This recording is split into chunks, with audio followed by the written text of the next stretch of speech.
Rabbana atina min ladunka rahmah wa hayyi' lana min amrina rasyada.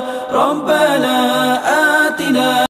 Pandang apa dapat pahala? Nombor 1 disebutkan kalau nak dapat pahala, pandang muka mak ayah dapat pahala. Sekarang senang boleh buat video call. Kalau ada peluang jumpa mak ayah, tengoklah muka mak ayah puas-puas. Tak pernah lagi orang tengok muka mak ayah tak rasa tenang. Tanyalah orang yang dah kehilangan ibu bapa ni, dia akan tahu rasa maksud kehilangan.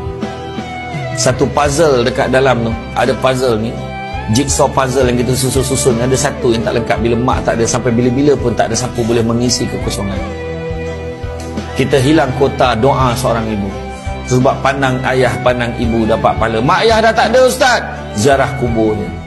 Kubur jauh, ustaz, kirimkan doa padanya.